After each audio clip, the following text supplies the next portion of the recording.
Yeah, well, you've given me a background in your email as to your sequence, in terms of the seeking. Well, you mentioned you've probably been a lifelong seeker. Yes, that's right. Exactly. So I think I'm already somewhere, but I keep somehow not finding myself, if that's the right way to express it. And when I saw your interview with Louisa on Passion Harvest, Mm. which I've been following her for quite some time already, and I just then saw you, and there was just something about that interview that pulled me like a magnet. I think I mentioned that in my email.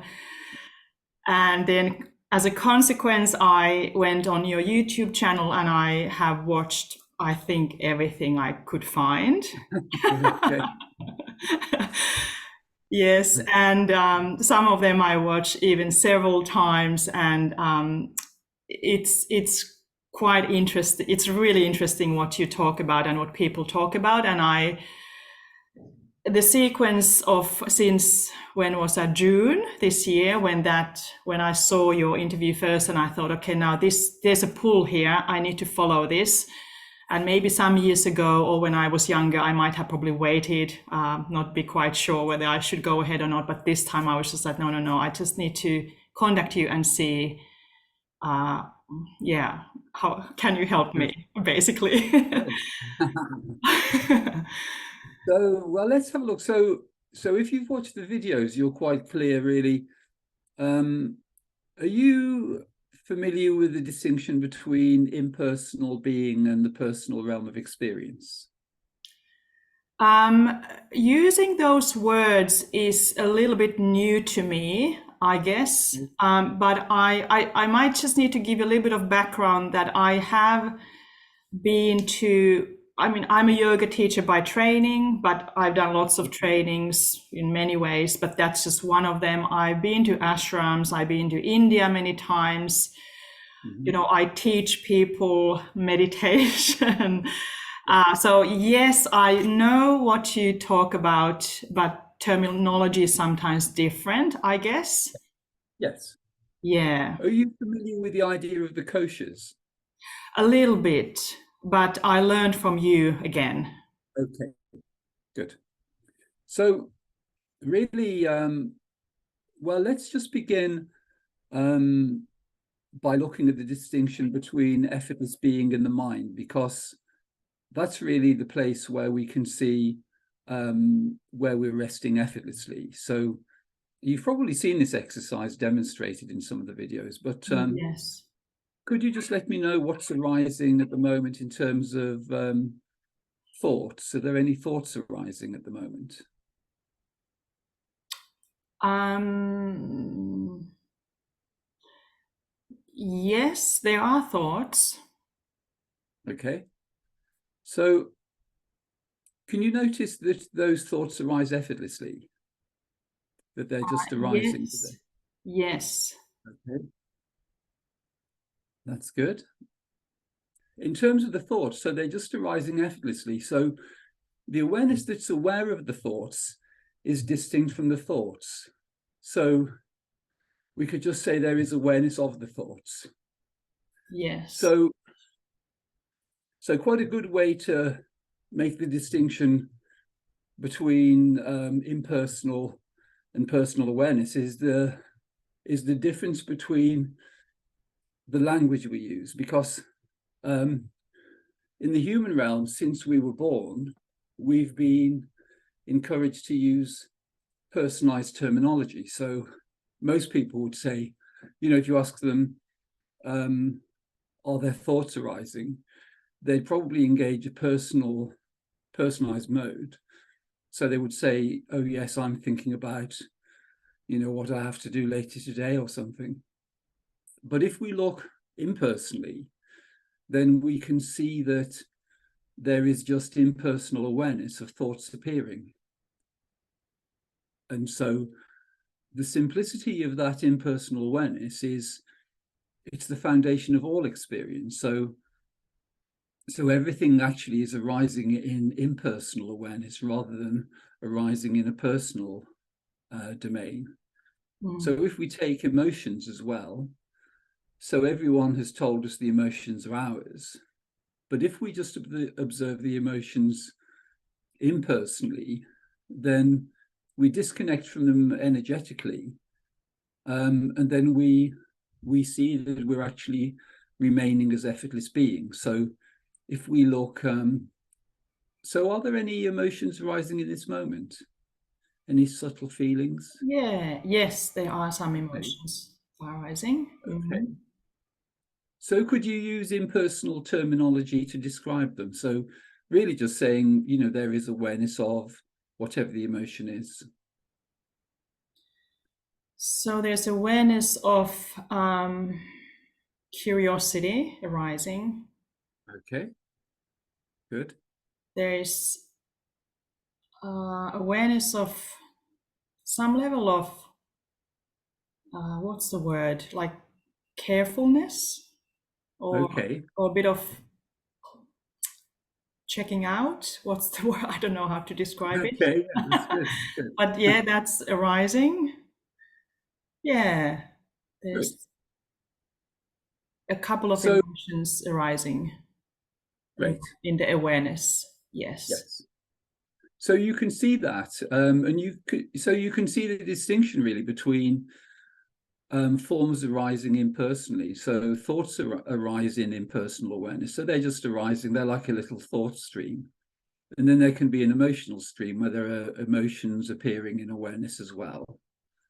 And then, we can adopt them. So we could pretend that they're ours. So we use language to make it appear as though they're our thoughts and emotions. So we talk about them in terms of the individual story, or we refer to the emotions in terms of, say, past experience. But self-realization is really the simplicity of seeing that everything is arising in impersonal awareness. And when we do that, we see that that's the foundation of all experience. So what always remains is impersonal awareness, but then we also have access to the personal realm. So when you're with your family, you engage in the personal realm. So you speak to them as though you are this lady, living in Australia, and the storyline that relates to that. But that's really like a character in a play. So impersonal awareness is really like the actor. So impersonal awareness can play any part, as an actor can play any part. And in the same way as the actor never becomes the character in the play, impersonal being never becomes the character either. We can assume that role and we can pretend that we are, but it never actually takes place. So in this moment, and in every moment, you've always just remained as impersonal being. It's just that we've been conditioned to constantly step into the role of the character and play that role as though it's true and as though that's who we are. So effortless being is really just seeing that, excuse me, the ability to just rest effortlessly is always available to us, and we can notice that any time of the day or night. We can just look to see, what forms are arising effortlessly. So thoughts arise effortlessly. In this moment, we could say there's effortless awareness of thoughts arising, effortless awareness of emotions, effortless awareness of two voices, the conversation, effortless awareness of the objects in the room. And so it's always effortless, impersonal, timeless awareness that is aware. And we're only actually existing in this present moment. The idea of time going by is also part of the construct to make it seem as though the kind of virtual reality human experience is real. So is it different from the sense of I? The me Well, the who sense, I am in every moment, wherever I go. Is it different from that? um, well, really, it's the I, in that sense, in the personal sense, is a disguise. So, so when we've been conditioned to say I, so we're saying I in terms of the individual. In reality, there is only one I, which is the capital I, which is the I which belongs to the infinite being, which you've remained as. So what you're feeling in every moment is the presence, the awareness, and the existence of the infinite being. It's just that you're playing this little game of hide and seek, where everything in this world has told you that that sense of I, that sense of existence, which is fully known in this moment, always has been the existence of the infinite being. It never became the individual. But because we've been bombarded with these ideas that we're existing as an individual, we've taken that sense of existence. You know, if you ask most people and you say, do you exist? They would say, yes, I definitely exist. But the certainty of that sense of existence is because it's actually the certainty of their infinite nature that they're aware of. So it's just it's been a case of mistaken identity, really, because what you've been conditioned to believe is the existence of Nina, all along has been the existence of the infinite being, and you've known it fully all along. It's just that this world has been like a disloyal friend. It's been trying to convince you that you are this person called Nina existing in time and space, when that pure sense of existence, the pure sense of awareness and presence, has all along been the presence, awareness, and existence of one's infinite nature. Because I think I get that to a certain degree. Mm-hmm. I think that's where the missing link is for me, because I've had, I mean, again, we use words, but I've had that experience quite a few times in my life when I have a different consciousness of myself is probably the best way to describe that. Like when I gave birth, for instance, or Yes. when my dad died last year, and it was just this beautiful different space, or Yes. some deep meditations when I realized where I'm not this body Yes. and I'm not even my name. You know, it's very Yes. clear to me that Yes. I'm not what I look like. Yes. And I've traveled the world a lot, and I've always come to the same conclusion that the human being is the same everywhere we go, the essence of what we are. Yes. There's something in Yes. that has nothing Yes. to do with cultures or conditioning or anything. We just are somehow the same.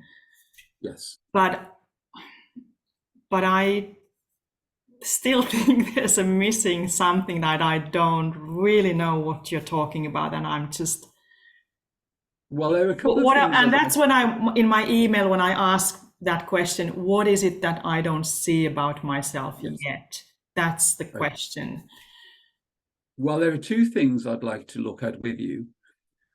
So the first one is the distinction between experience and beingness, because for most people, when there's a kind of quest in life, which everyone is on a quest, sometimes it's a sort of materialistic quest, others it's a spiritual quest, and normally the spiritual one comes after the material one. And so there's a kind of sequence usually that comes along with that. So initially we're involved with material things. Some people like you, I would say, the spiritual component has been there all your life. And there's been something that you've known is missing, and you've been looking for it. And you've known that it hasn't, you've enjoyed a conventional life to some degree, but in many ways, there's something beyond that, and you always have. Yes. And so the way it unfolds, for most people, this is a kind of simplification, but generally there's a seeking in a material sense, and then there's a seeking to accomplish things in the world, through education and, that kind of thing. And then there can be a spiritual quest, which sometimes comes along, maybe in the late teens or early 20s, or sometimes a bit later. And that spiritual quest, to begin with, tends to do with practices like yoga, meditation, and those kind of things. Yeah. Now, what yoga and meditation tend to lead to is spiritual experiences. Yes. So we have experiences of things like expansion beyond the boundaries of the body, stilling of the mind, silence, bliss. Sometimes there can be intuition or different capabilities that arise. But they're all experiential. So they all have content, and they all sort of come and go. So you can have, as you say, like, giving birth, there can be, because that whole process is taking place by itself to some degree. It isn't that you're giving birth, it's that, birth is happening, really. No, don't say that. No, I'm just joking. We can't take credit for lots of things in this life, can we? The same way as we can't take credit for things like breathing or blinking or anything like that. Yes. So it's the experiential thing which captivates us, but that is in a way part of the game of seeking, because it creates a false trail, because yes, we tend to be trying to stabilize an experience. We think, oh, if we can stabilize this silence, if I could stabilize that feeling I had when my dad died, then that would be great. Yes. But those experiences come and go. But what you truly are, realization, is the awareness which is attributeless. So it has no qualities of its own, but it's simply the awareness which is awareness of all the experiences. So there can be an experience of, like, worldly experience, like getting drunk or eating food or whatever, or there could be the experience of deep spiritual experiences. There can be an experience of unity or expansion where we see everything arising in our own awareness, and it's knowing that the awareness that is aware of all those changing experiences in itself never changes, and it's totally effortless. So all the forms which come and go in every moment, they're all coming and going, and they can be profound spiritual experiences, or they could be intoxication, or they could be like a really busy mind or a quiet mind, or disturbed emotions or quiet emotions. The one thing that's constant through all of that change is the unchanging awareness that is aware of them. And that's what you've always been. So once you know that, then it brings an end to the seeking of experiences.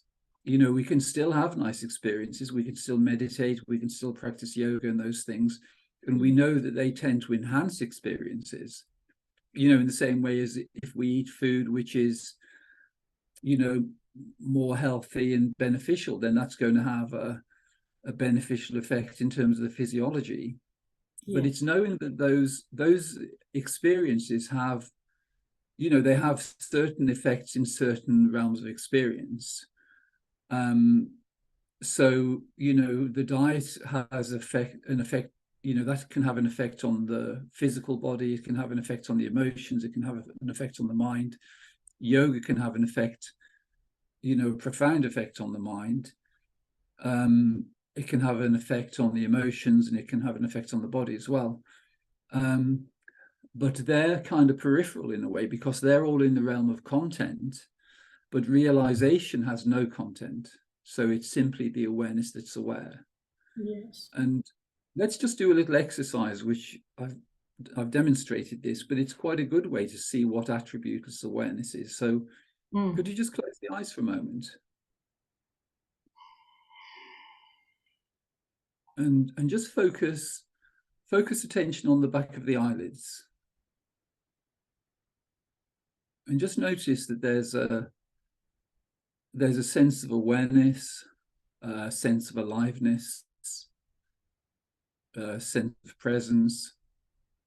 And there's a very clear sense of existence as well. So the familiarity of that sense of existence, aliveness, awareness, presence, has actually been the same all along.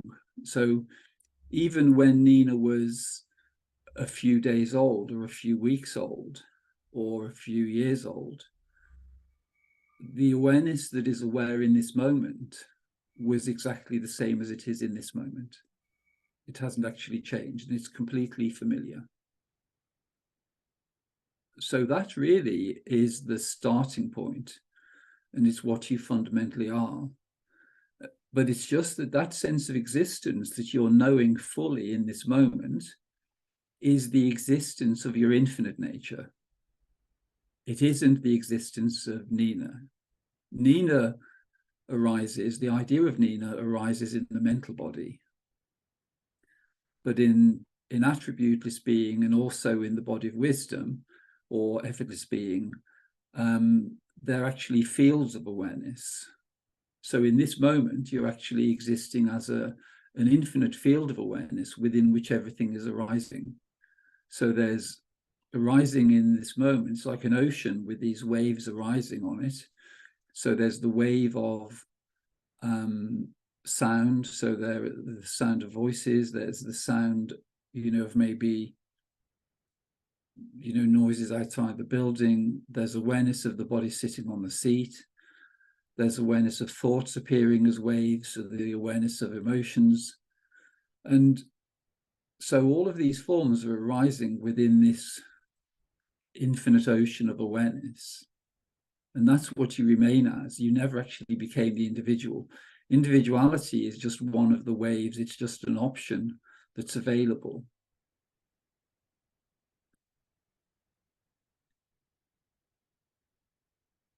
So that sense of expansion and existence is fully known.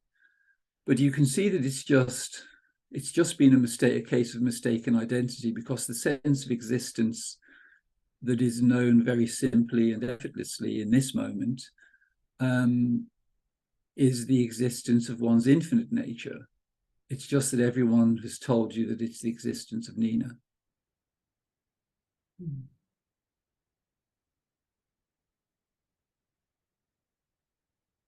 Okay, that's good. So you could open the eyes. It's good that you've practiced yoga and meditation, because you're familiar with the different levels of experience. So silence is something that's familiar to you. Thoughts arising, kind of watching, observing forms arising, like observing thoughts or observing emotions arising. It's just that practices are in the realm of the game of hide and seek, really, because it's the idea that if we do enough of this, then we're going to be able to stabilize a state, and then that's self-realization.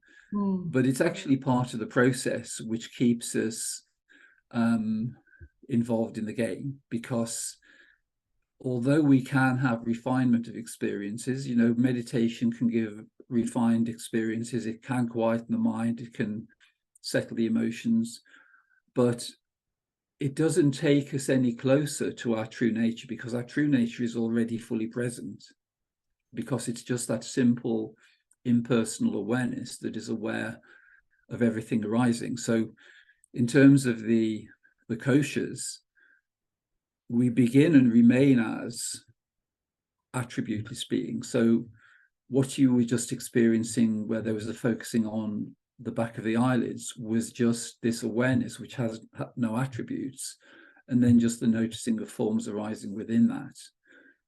And the first sheath, or the first kosha, is called the Anandamaya kosha, which means the body of bliss. And that one we can become more familiar with as we experience, deeper states. So you may have experienced bliss consciousness through meditation. And then the next one is called the body of wisdom, which is effortless being. And that one is really, that is still an infinite field of awareness. But the difference between your true nature, which is attributeless awareness, and the sheath called the body of wisdom, is that in the body of wisdom, all forms arise equally and effortlessly. So in attributeless being, no forms are arising, but then in the body of wisdom, all forms can arise, but they arise equally and effortlessly. So if we take, say we take thoughts arising, we can consciously function from the body of wisdom by just remaining neutral. So we can, if we take, so let's take an emotion. So are there any mild emotions just arising at the moment? I need to go and look for them. Yes. There's more like a focused mind. Okay, This listening intensely. great. Okay. Um, So, well, let's just look at that in a slightly different way. So what I'd like you to do is just for there to be effortless awareness of the words appearing. So just relax the focus a little bit and just notice, don't try to understand deeply, but, just try to, well, actually not try, but just be effortlessly aware of the words being spoken. mm, And then let's take an example of something which is fairly constant at the moment. So let's take the example of the light coming through the window. Okay. So just be effortlessly aware of the light coming through the window. So there isn't anything that Nina needs to do to make that light appear. So there is just effortless awareness of the light. yes. Yes. So that the light, when there's effortless neutral awareness, that is utilizing the body of wisdom, because that's where all forms arise equally and effortlessly. Mm.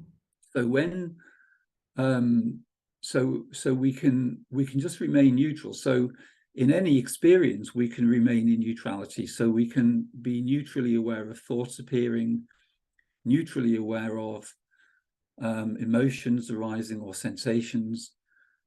One can be neutrally aware of the objects in the room, or neutrally aware of this conversation. And then we can, if we wish to, we can engage the mind. So if we take the example of being effortlessly aware of the light through the window, from the body of wisdom, there is just effortless awareness of the light. But then we can engage the mind, which is like putting a car into gear, really. Mm. So you need to put the mind into gear to be able to describe that light in some way, which is what I'd like you to do. So if you can just, just describe or comment on the quality of the light in some way. It's actually it's dark already here because it's nightlight. So, okay. I'm looking at the bright light in the room from the lamp, Yes. and it's quite a white, strong light. Yeah. It's round, Yes. and it's not a very good quality. It kind of does a bit this, Okay. the electricity doing that. Yeah. Good. That's great. So can you see that clear distinction, though, Nina, between effortless awareness of the light, I where can. there's no commentary, there is just the effortless awareness of the light, and then there's the engagement of the mind to conceptualize or describe it or comment in some way? I think I can see it very clearly, Great. Fantastic. but they So, coexist all the time. well, Sense. well, we've been conditioned into losing that distinction, because when we lose that distinction, we tend to function in the personal realm most of the time without realizing that there's an option to remain as impersonal being.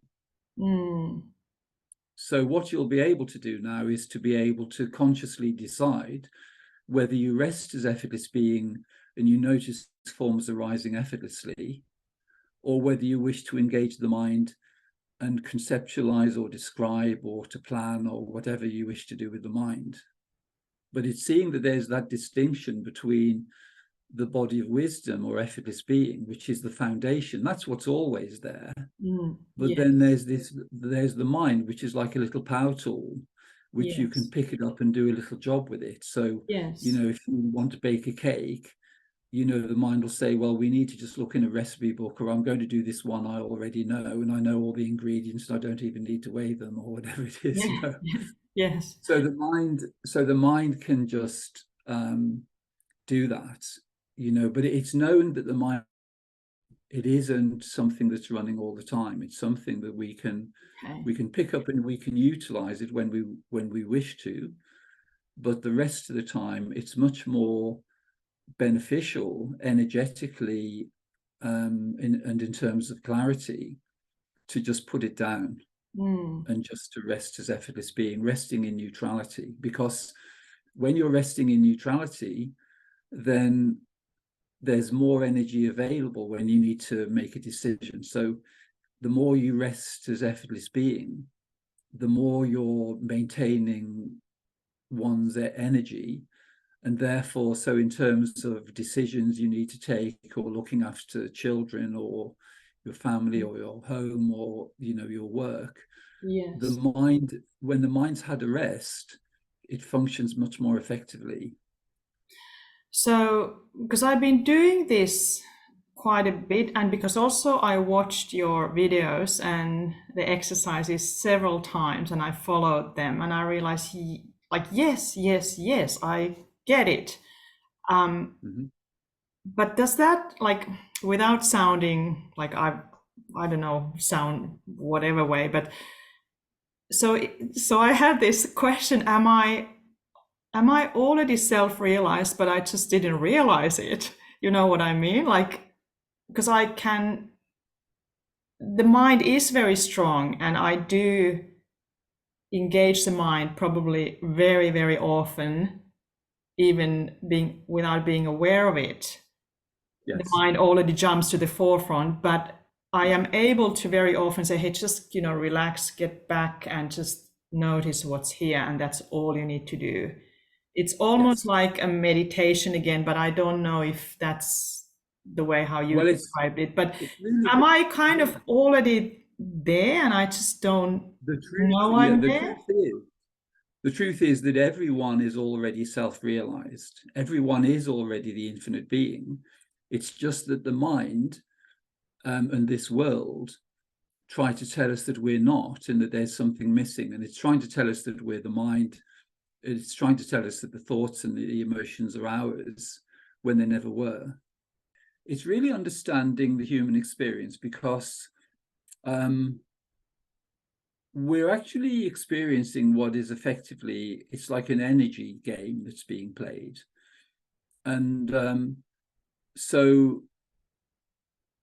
everything we experience on the human level has a kind of energetic component.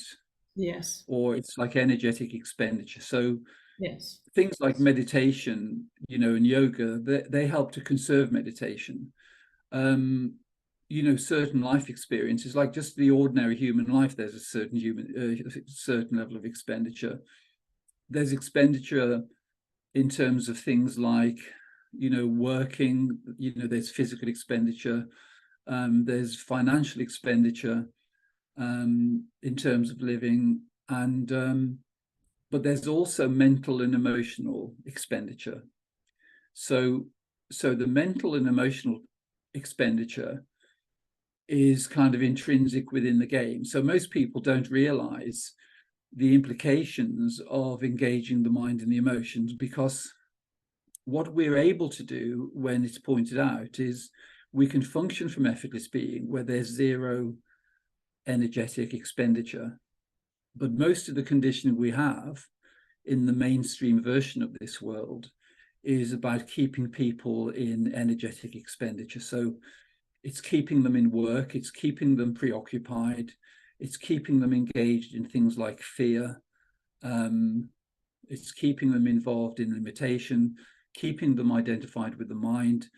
You know, everything, whether you read a book or watch a film or, you know, watch something on TV, everything is reinforcing the subject-object mode of experience. They're all reinforcing the idea that you're existing as a human being in time and space. You were born at a certain time, you're going to die at a certain time, and in the meantime, you know, you have to make the best of it. But it's a pretty hairy ride, because there's, you know, all of this emotional turbulence, there's all of this disturbance and traumatic experience. But it's all like a virtual reality game, really. And once you understand that, you can play it in a different way. Now, the most important thing to know is that when we take delivery of the body-mind at birth, it's actually wired to two different systems. So the first system is actually the infinite being. So we could say God, or, you know, our infinite nature. And the intelligence relating to our infinite nature is available through the body of wisdom. And that is through things like intuition, inspiration, synchronicity, telepathy, you know, all of those subtle forms of functioning. Whereas the intelligence available in the mental body is a dualistic form of intelligence. And so you could say the intelligence which relates to God, or our infinite nature, is a combination of infinite intelligence and infinite love. The intelligence available in the mental body is a combination of intelligence and fear. So you could say that the body of bliss and the body of wisdom are in alignment with God, or the infinite being, but the mental, emotional, and physical realms they're a dualistic construct, and they're actually administered by a dualistic form of intelligence, which isn't God's intelligence. And it's more like the film The Matrix, really. It's like in Gnosticism, the intelligence that's administering the dualistic realm is called the demiurge. So the word demi means half, and the word urge means creator. So it's actually like the reason it's an energetic game is because the energy that's required to run the dualistic realm, because it isn't in alignment with unity or God, which is effortless, it requires energetic expenditure. So everything in this realm is inspiring us to be emotionally and mentally disturbed in some way, because that's how our energy is fueling the game. Yeah. And that's what keeps us locked into the personalized realm of experience. Because, you know, if somebody says, well, you're only Nina, you know, there is nothing beyond that, you know, you're locked in time and space, you're locked within the physical body, you know, you have limited potential, you have to endure all this trauma and, you know, mental conflict and all of this. I mean, that's what the world's telling us. And if we believe that, which unfortunately most people do, yes, it's not a very nice ride, really. Yes. But when we know that we actually take delivery of the body mind, and it's wired to both of those systems, you begin to make the distinction. Because the reason that your life has evolved and you've gravitated towards things like yoga and meditation is because there is already that channel which is open in terms of alignment with your infinite nature and in alignment with God. Yes, and I'm very aware of that. I Fantastic. just feel I have a paper bag over my head, but I'm very aware of that, and I'm kind of desperately trying to align myself to exactly what you're talking about. Well, you're already in full alignment with that. The thing to discover, though, is that when we take delivery of the body-mind, it's already also wired into the dualistic system. So what's delivering content from the dualistic system is the thoughts and the emotions. So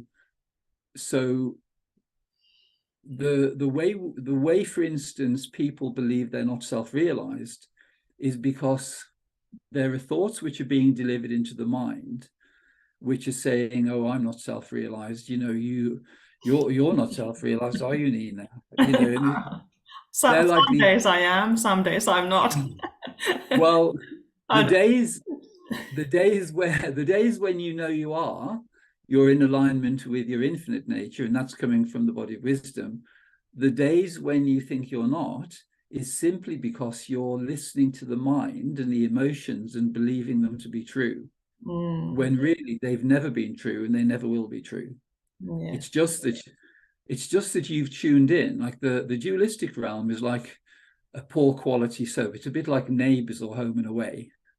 So it's all about mental and emotional conflict, turmoil, Mm, disturbance, upheaval. But when we take delivery of the body mind, we're not told that we have this free subscription to the dualistic realm. So it's like having one of those soaps on in the background for the whole of your life, and you think it's yours. You think that the script of Neighbours is yours, and it's true. And that's what the mind is really. It's like a script of limitation, which is inviting you to identify with it. And because you're the infinite being, if you consent to identification, you have the full-on experience as though that mind or those emotions are yours, but they never were. And once you know but that, how are they not? Is it just as simple as identification with them? Because it doesn't often feel like it's a choice at all. well, Like it's you talk about the consent and the choice and going on the ride or not, but it yes. doesn't always feel Well, it's all because like that. no, well, it's because there are certain levels of consent which have been installed that we haven't even noticed we've consented to. Okay. So let's just go through the sequence. So we begin and remain as attributeless beings. So all we are in this moment, if we look in this moment, there is just attributeless being, which is just, it's like a cinema screen. So anything can be projected on that screen. So at the moment, there's the screen of a conversation. It's like an image of a conversation going on between Nina and David. There are the objects in the room, the sounds, there are thoughts arising, emotional responses, perceptions, they're all arising in this moment. And so when we look at it from attributeless being, we can see that all that content is arising and we can just watch it. And we don't need to become attached to it. We don't need to believe it's true. We don't need to believe it's ours. It's like watching the ocean. It's just like, awareness is like this infinite ocean within which these waves arise. So there can be the wave of a thought or the wave of an emotion or the wave of a perception. Mm. And once we see that, we can just observe them impersonally. And so there are several levels where there's consent that's gone on. And the consent, which it's a kind of tacit consent where we don't even realize we've consented. So because we've taken delivery of the body mind, and because everything in the world is telling you that you're existing as Nina, you really are this person called Nina. That's who you are. You were born on a certain date, you have a family, it's all true. And you're kind of consenting to that when really it's just a storyline. Yes. And but within that, so from that level of consenting to the idea that you were born, that you are Nina, and that your life experience is true, then there are other things which come in on the back of that, which are things like doubts about self-realization, the feeling that something's missing, the feeling that you have to get somewhere. But all of that content is actually based on the consent to the idea that you really are this human being in time and space when you never were. So when you are self-realized and Which you already are. okay, you thank you. You might be a bit more self-realized than I am, because the dilemma I have then here, okay, you talk about the infinite being, the endless, or what word do you use? You use the word infinite. Hmm. And when I listen to those words, and also by other teachers like Muji and others who talk about you were never born and you will never die, what the hell does that mean? like beyond our physical death? Is that what No, what we're it talking, or is is, it within this human body that we never switch off and switch on? Or well, is it that you it's really somehow can actually remember and see the whole universe and beyond? I don't know what that means at all.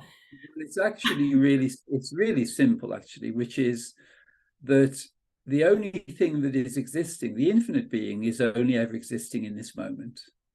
So there is no past, there is no future. That's all part of the script. That's like the previous episodes of Home and Away and the future episodes of Home and Away. All there ever is really, though, is this moment. The only thing that's existing in this moment is the infinite being. Now that infinite, so what you're knowing in this moment, in every moment, is it's the infinite being knowing itself. It's awareness aware of itself. And so So that's we all can you're ever. be aware of anything really right now. There's no Exactly. there's no defined this. It's just anything. Well, it's really, putting it simply, in Indian terms, they use the words Rishi, Devata, and Chandas, and they mean the knower, the means of knowing, and the known. So, because what you are effectively is infinite awareness, awareness is aware of itself. So, when we just did the exercise where the eyes were closed, there was just effortless awareness of that sense of existence, awareness, presence. Okay. And so the knower, is awareness. The means of knowing is awareness, and what is known is awareness. So that's in the simplest form. So that's in attributeless awareness. It's just awareness aware of itself. Now, it's always awareness aware of itself, but it can be in a disguised version. So most of what we experience is the disguised version. So if we let's take, say, Nina having a cup of tea. So awareness is disguised as Nina. So instead of it just being awareness that's aware, you've consented to the idea of the body mind. So you think it's Nina that's aware. And then the means of knowing is just awareness, but the disguised version is the sense of taste. And then what is known, instead of it just being awareness aware of itself, what is known is the tea. So the knower becomes Nina, or appears to be. I mean, it never actually happens because it's just awareness aware of itself, really. But the knower becomes disguised as awareness. The means of knowing is disguised as the sense of taste, and what is known is the tea. But it's just really awareness aware of itself. And that's all it ever is. So when Muji or anyone says you were never born, what he's saying really is that you never actually moved from your infinite nature, that it's always just awareness aware of itself. That's all you've ever been. But because you're so familiar with the human realm of experience, you're having the experience as though you are Nina having the cup of tea. You believe that to be true when actually it's just awareness aware of itself. So in that it was never born because it is just awareness aware of itself. That awareness is impersonal. So it never entered the personal realm of experience. It just remained as impersonal awareness. It's just that it's been so captivating because the whole personal realm, is captivating because that's where all the content is. All of the emotions, the mind, all of the virtual reality theme park ride is in the personal realm of experience. But you never became that. So even the awareness is not personal. The Exactly. awareness in me, so your awareness, what you experience through your package, what you are, is the same as me, my equivalent. And if we just were able to break that barrier, we would be in the same consciousness. Is that right? Exactly. There is Like only breathing the one same being. air? There is only one being and one awareness. We never move from that. We just remain as that. It's just There's that nothing personal about what my awareness picks right now. it's if you stop and you look, whenever you stop and you look, it's always impersonal awareness that is aware. Nina has never been aware of anything. But the Everything in sense this of world has I, told you. the deep, Pardon? the big I, the big sense of I, is that Yeah, also that's nothing to do with who is habiting my body today? the big sense of I is the I which belongs to the infinite being. That very tangible sense of I is the existence of the infinite being, which you know fully and you've always been, because all you can ever be is the infinite being. But even the idea, I mean, there's another level of consent you've just revealed there, which is the idea that you're inhabiting the body. Now, that isn't the case. You have the virtual reality experience as though you're inhabiting the body, but you've never inhabited the body, because you're an infinite ocean of awareness within which all forms appear. So actually, all the forms, if you look at all the forms around you, so there's awareness of the light, there's awareness of the objects in the room, there's awareness of the sun in the sky, the stars, the moon,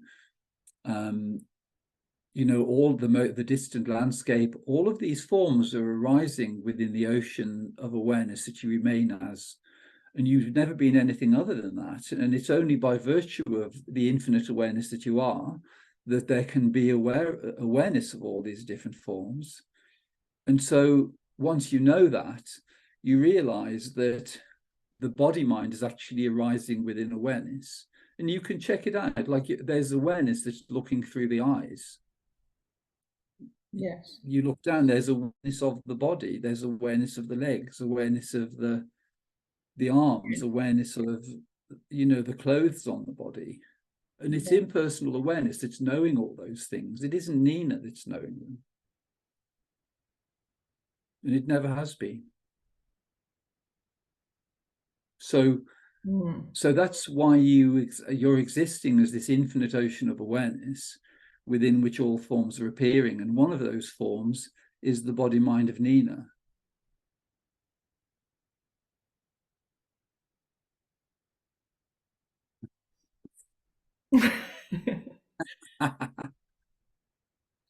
So really, it's just that you're hooked up to this virtual reality game, and you've got this game piece, which is the human body, which has been called Nina, and the body enables you to navigate this dualistic realm of experience, and then you can play the role.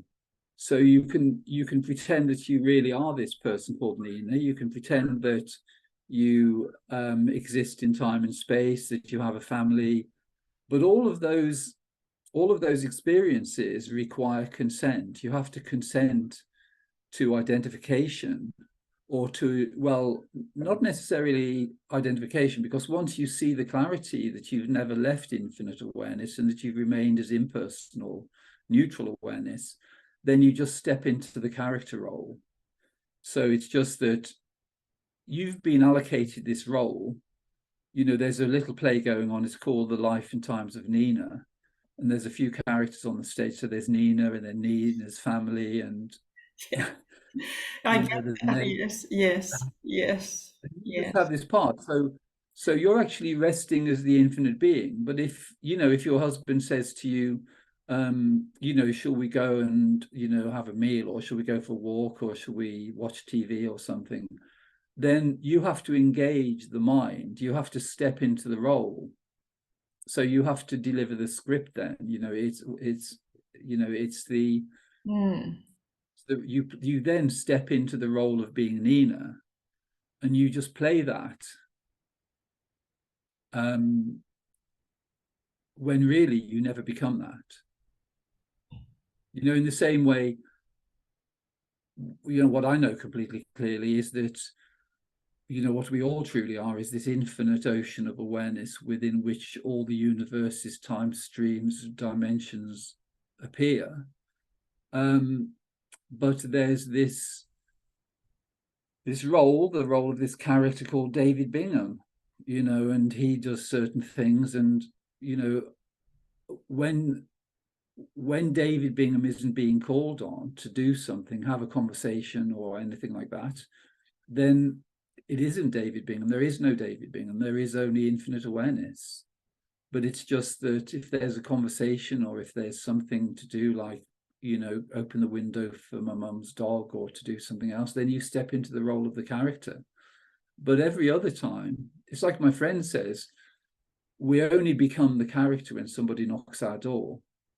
Because when we're alone, we're just resting as this infinite field of awareness. It's only when your husband speaks to you, or, your child or your mum, or, Yes.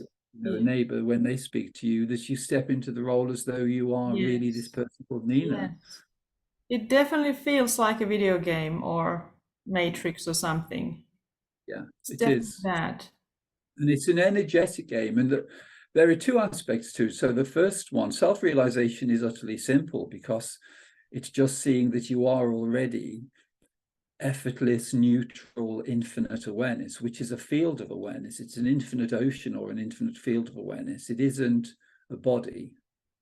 The sense of a body, the mental body arises, and within that arises a sense of individuality. And then there's the emotional body which arises, which can reinforce that sense of individuality. And then the physical body shows up, which is it's like a symbol of separation.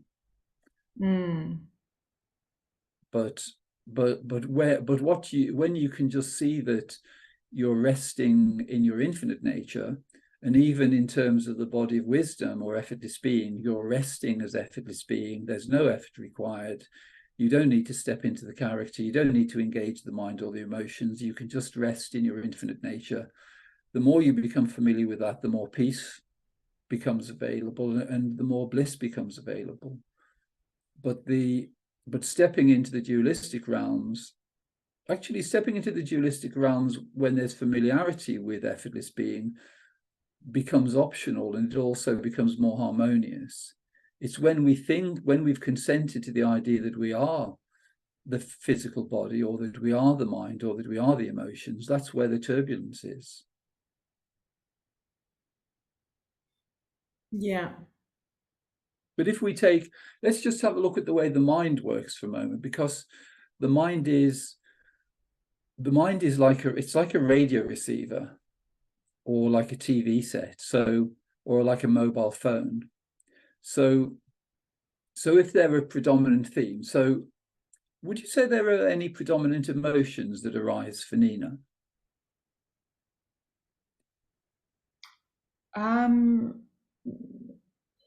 Still some level of maybe frustration or confusion. Okay. Kind of stirring the pot, getting close, but not getting there. Frustrating. Okay. That's rising in the awareness. Right. That's a good example, because really if we just let's take the sense of frustration. So impersonal awareness is aware of frustration.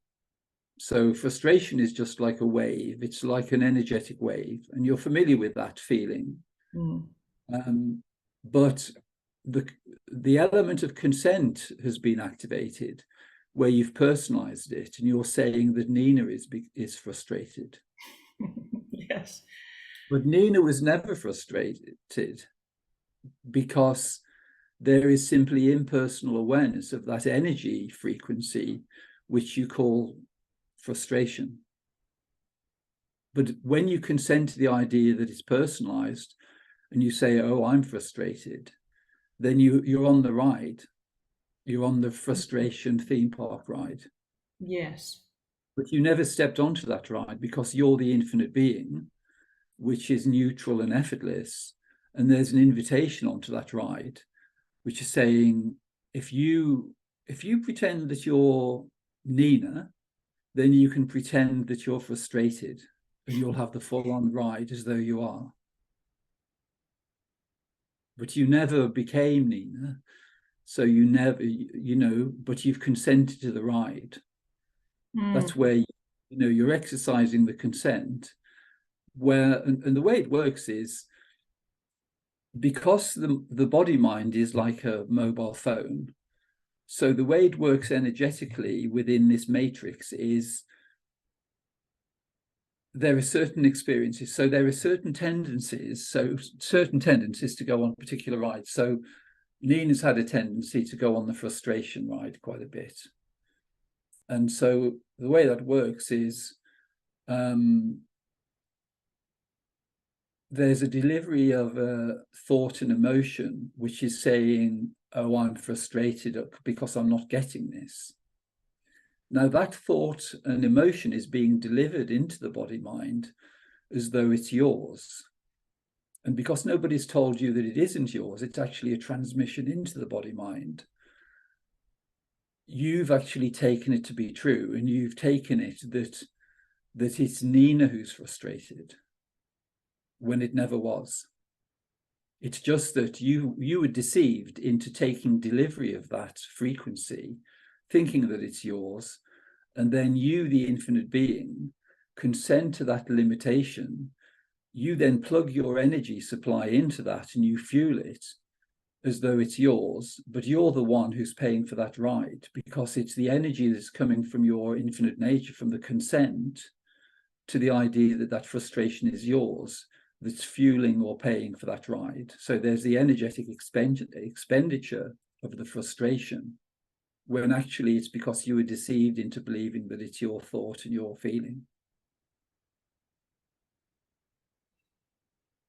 Very interesting. And it's in the same way as a mobile phone works. The mobile phone operator is constantly monitoring the usage of the phone. So in the same way as Vodafone is seeing what the content is that you're viewing, the demiurgic source of intelligence, the dualistic source of intelligence, is monitoring the content where you're taking delivery. So it's saying, oh yeah, we've got Nina on the go here because she thinks that she's frustrated. So what we'll do is we'll constantly deliver these thoughts and emotions, these invitations, to get her to pick them up, believe that she's frustrated, and we're really basically stealing her energy, because she's believing them to be personalized, and we keep getting her, and we're just laughing at her because she keeps taking the bait. Oh my goodness. Oh, getting closer. Well, you're already there, because even that thought, that's a really good example of the way it's a two-way flow, because your consciousness is being constantly monitored. So I've just exposed the whole way the game works. So the way the system reacts to that is it delivers a thought into the mind, which is saying, oh, I'm getting closer now. But actually, even that is keeping you in the game, because there's no getting closer, because you're already there. It's just that you consented to that belief. That thought Yes. was delivered just like that. Yes. And that was in defense to try to keep you energetically engaged, because before that you were thinking that you were frustrated, and then you saw through that whole illusion, and then there's the delivery, which is saying, I'm getting closer. But that's the delivery of the thought. That's the dualistic delivery system trying to keep you in the game. And you took the bait. You believed that to be your thought, and then you voiced it as though it's yours. You adopted it instantaneously and then repeated it as though it's your thought. Yes. Yes. But I can feel an energetic shift here, which I Right. can't put into words. It's not that it's crystal clear in my awareness yet. well, again, that's my mind saying that, but I can feel that there's some kind of like Yeah. something happening. Well, that's exactly it. Because, well, what's happening is the energy that previously was fueling identification with the thoughts and the emotions has been released from that energetic compromise, and it's becoming available to you. So you're feeling the energy that's been released from identification with those Yes, forms, which was keeping you in the game. yes, yes. And that energy, the more you become familiar with that, the more that energy becomes available, and the more that actually aligns with your infinite nature. So the potential available through the body of wisdom becomes even greater then.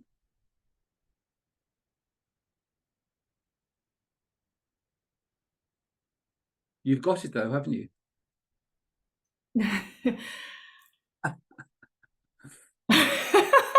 What do you want me to answer? No, no, just Well, you can see that I distinction. there's You definitely saw, something in that. Yeah, yeah, there's definitely something here now. you saw that distinction, didn't you? You saw the Yes, way you saw the yes, way the emotions and thoughts were being personalized and delivered for you to have the option to identify with them and believe that they're yours, and then for your energy to fuel that limitation, so you have the experience of frustration. And then you saw that that actually was just an option being delivered. That's like a little soap yes, opera. It's called, the frustration game.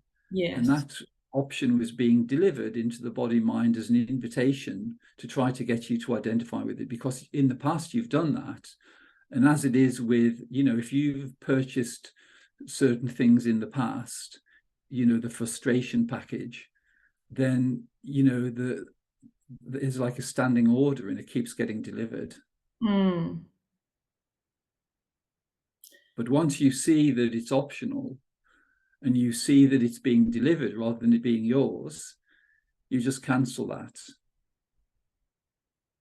And mm. you can clean up the whole realm of the mind and the emotions once you understand that you're involved in this energetic game. So my mind is still buying into the game Well, constantly. the Like, first thing you're and saying, let's just have a look at that a moment, because there's personalization in the language, which is maintaining the idea that it's your mind. So you're saying, oh, my mind is still buying into the game. It isn't your mind. The thoughts aren't yours. So there's even saying my mind is consenting to the personalization, which is maintaining the sense that that content is yours. okay.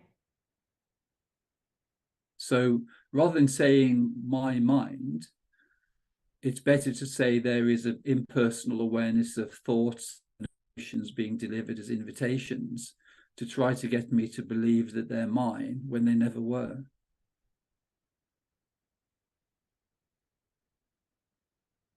Okay, so there's the awareness arising of the mind doing that. Yeah.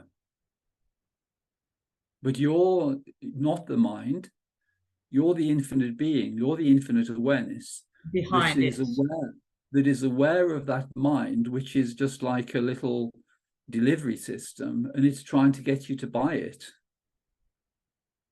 It's trying to get you to consent to identifying with it as though it's yours. And when you do that, you're energetically plugged in and you're fueling it. It's your energy that's compromising it. Once you do that, then you can take delivery of things like frustration, anger, fear, any of those things.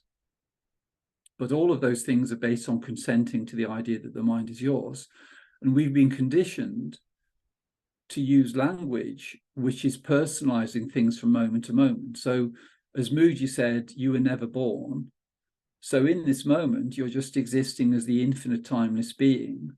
But there is this delivery system which is trying to invite you into the personalized realm of experience, and you've been conditioned into using language which reinforces that personalization. So you're existing as effortless, impersonal being, but as soon as you use the words my mind, you consented to the personal realm and you're back in the game.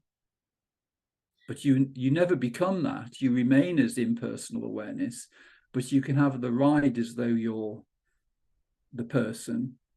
And it's mainly through language. That's why, there's the word spelling. It's casting a spell. Language casts a spell of limitation over our infinite nature. And if we consent to that spell, it's the same way as the way magic works. It's only if we believe the magic that it has an effect on us. If we don't consent to that, it doesn't. And it's the same with the spell of language. If we start, if there's the delivery of an invitation, thoughts or emotions, and then you use language and say, oh, my mind or my emotions, you're consenting to the idea that it's yours, and that the identification is what plugs the energy in and fuels it. Yes. So all the problematic stuff is in the personal realm of experience. You never became that, just remain as the infinite, impersonal being, and it's game over. Yes, okay. Because there's awareness right now of what if the mind doesn't engage? Then there is nothing else. So the mind has to get engaged, is the belief that is in awareness right now. So there's no other way of doing this or being there, because the mind is wanting to handle it all the time. That's in the awareness right now. That's an ingenious delivery. So you can see the sequence. First of all, there is the delivery of the invitation, say, into frustration. And then that's amended to say, oh, I'm getting there. So that's the amended version. And then this third level, which you've just described, is the next stage of trying to keep you in the game, which is it's delivering these thoughts saying that without the mind, there's no experience. Yes. The truth is, though, all of the stuff of value comes, there's the primary delivery system, which is actually coming from the infinite being in the form of things like inspiration, intuition, love, compassion, spontaneity, synchronicity. All of those things are coming in from one's infinite nature. It's just that, you have the choice to either make that delivery system primary, or you remain engaged in the secondary dualistic system, which is keeping you in the turbulent realm of experience rather than in the expansive and ever progressive realm of experience. But the mind is ingenious in the way it delivers those thoughts. So that thought which came in, can you see that sequence? The way, firstly, there's identification with frustration. You see through that, and then it's saying, oh, I'm getting there now. And then the third one is trying to pretend that the mind is primary, and without the mind, there's going to be no experience. Yes. However, in the third one, there is already a gap. I can see the gap between the observer or the awareness and seeing the mind wanting to do that. Fantastic. So it's, there is some space there definitely, which I can see. Well, previously it was like total identification with a character in a soap opera on TV. That's the way most people are living. But now the TV program is still on, but you're looking at it. You can see that. You can see that being delivered. It's being transmitted as an invitation, but the gap that's there is you no longer identify with the character. Yeah.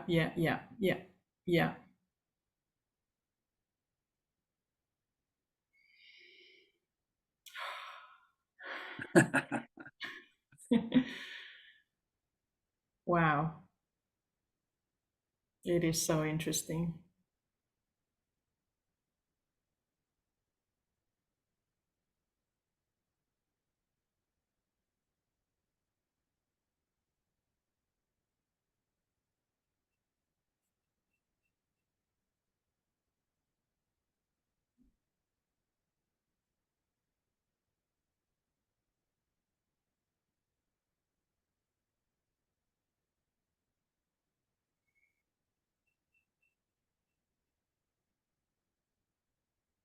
So you can just see how you reclaim the energy from the dualistic realm.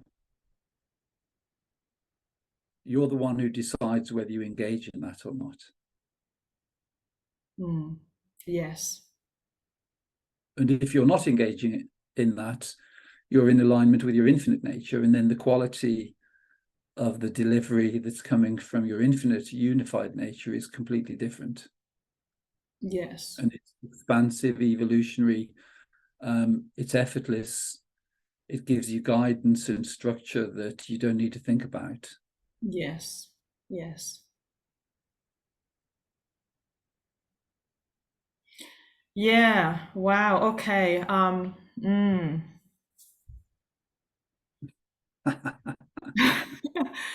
a bit speechless right now. That's the idea. Yes.